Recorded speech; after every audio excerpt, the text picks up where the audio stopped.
কি দারুণ না এক যা কি রে বাবা যে বকো ওরে সর্বনাশ সব পটল গাছের মাচায় বসে আড্ডা মারছে পাখিতেও আড্ডা মারে তুই কি জানতি শুধু ছেলেরা আর মেয়েরাই আড্ডা মারে পায়েলের কথা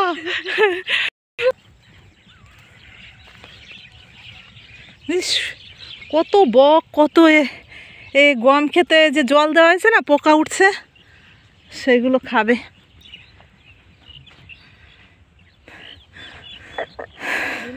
আর দেখো সর্ষে ক্ষেতগুলো কত সুন্দর আনু পাগলি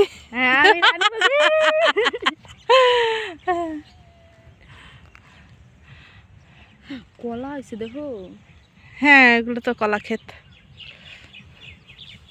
বন্ধুরা আমি কি শাক নিয়ে চলে এসেছি তোমাদের সামনে শাক আর লাটা মাছ এই শাক আর লাটা মাছ দিয়ে এই যে রেসিপিটা আমি আজকে রেডি করব তোমাদের সামনে তো অত্যন্ত সুস্বাদু হয় এবং লোভনীয় হয় আর খেতে যেন মুখ ফিরতে চায় না মনে হয় যেন আরও খাই তো চলো বন্ধুরা আমি বেশি কথা বলবো না তো রেসিপিটা কিভাবে করছি সেটাই আমি তোমাদের সঙ্গে শেয়ার করে নিই আর এই রেসিপিটা করার জন্য দেখো শাকগুলো আমি বেছে ধুয়ে নিয়েছি এবার কুচিয়ে নেব আর মাছগুলোও আমি কেটে নেব আর যারা এই রেসিপিটা কখনো করনি এইভাবে তারা প্রথম থেকে একদম শেষ পর্যন্ত আমার ভিডিওটা দেখো অবশ্যই তোমাদের হাতেও এইরকমই হবে তো চলো আর কথা নয় আমি মাছগুলো কেটে ধুয়ে পরিষ্কার করে নিই আর শাকটাকে কুচিয়ে নিই তারপরে আবার কথা হচ্ছে তোমাদের সামনে আর মাঠ থেকে শাক টাটকা শাক তুলে নিয়ে এসে রান্না করা যে মানে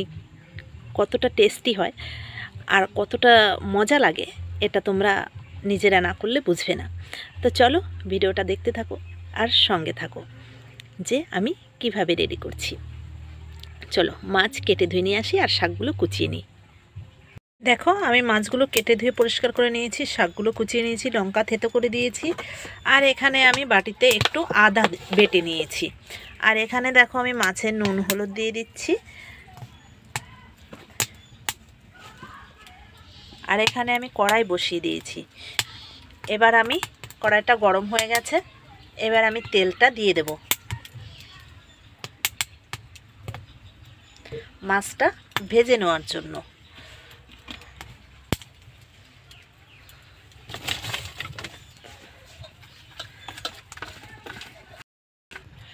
তেলটা গরম হয়ে গেছে মাছগুলো আমি ভেজে নিচ্ছি মাছগুলো কিন্তু আমি খুবই একদম ছোট ছোট টুকরো টুকরো করে কেটে নিয়েছি যেহেতু আমি শাকে দেব তাই শাক রান্না করতে গেলে মাছগুলো একটু ছোটই প্রয়োজন হয় তাই আমি একদম টুকরো টুকরো করে কেটে নিয়েছি এবার আমি এটাকে ভালো করে ভেজে দেব তোমরা যদি এরকমভাবে একদম পারফেক্ট একটা শাকের খেতে চাও শাক ঘন্ট খেতে চাও তাহলে কিন্তু একদম খুব সুন্দরভাবে ভিডিওটা তোমাদের দেখতে হবে আর শাক একদম সবুজই থাকবে শাকের একদম ডিসকালার হবে না ডিসকালার হলে কিন্তু শাকের টেস্ট নষ্ট হয়ে যায় তাই আমি যেভাবে করছি সেইভাবে করো তোমরা অবশ্যই তোমাদেরও এরকমই কালার আসবে অনেকে বলো শাক রান্না করলে কেন সবুজ হয় না শাকের রং কেমন একটা গবর হয়ে যায় ফ্যাকাশে হয়ে যায় কেন হয় তো সেটাই তোমরা দেখো যে কিভাবে রান্না করলে শাকের কালার একদম পারফেক্ট সবুজই থাকবে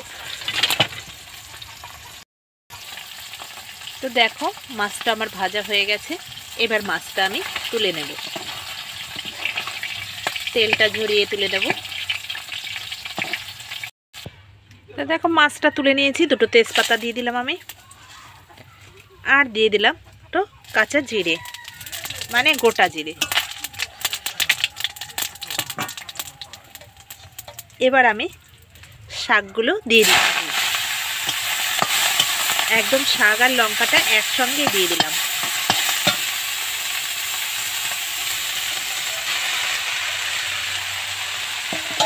এবার শাকটাকে আমি ভালো করে একটু নেড়ে চেড়ে নেব দেখো এবার নুনটা আমি দিয়ে দিলাম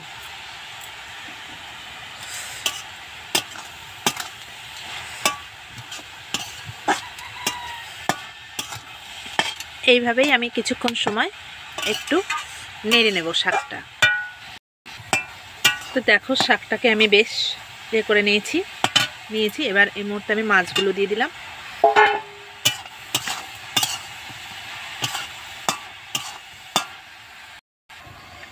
দেখো এখানে আমি একটু চালের গুঁড়ো জলে মিশিয়ে নিচ্ছি।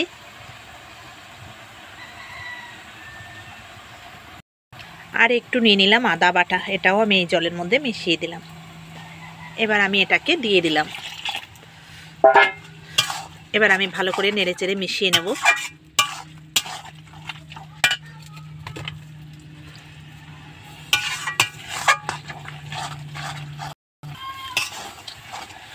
দেখো শাকটা আমার একদম পারফেক্ট রেডি হয়ে গেছে।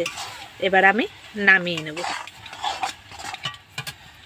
চলো নামিয়ে নিই। তো বন্ধুরা দেখো কত সুন্দর একদম সবুজ হয়েছে শাকটা, একদম কিন্তু ডিসকালার আমার হয়নি। কাজেই শাকটা কিন্তু আমার খেতে প্রচণ্ড টেস্ট হবে। তো চলো এবার গরম গরম ভাতে শাকটা খেয়ে দেখা যাক।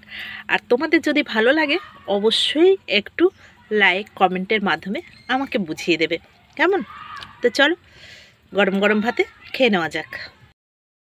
দেখো বন্ধুরা এবার কিন্তু শাকটা খাওয়া হবে।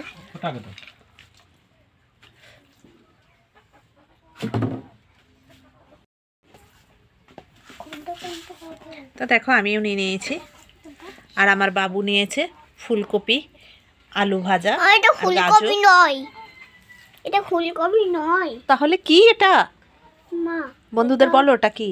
এটা হুম, তরকারি। তরকারি। বন্ধুরা এটা তরকারি। বন্ধুরা এটা তরকারি বলছে। তো দেখো গরম গরম ভাতে আর গরম গরম শাক। গরম গরম শাক, গরম গরম শাক। এবারের বছরে এবার আজকে প্রথম খাওয়া হচ্ছে। তো বন্ধুরা তোমাদের যদি ভালো লেগে থাকে অবশ্যই লাইক কমেন্ট করে দিও।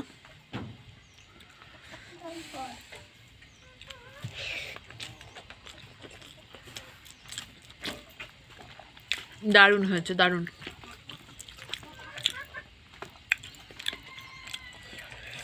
চলো আবার অন্য কোনো দিন অন্য কোনো রেসিপি নিয়ে আবার হাজির হব তোমাদের সামনে। টাটা।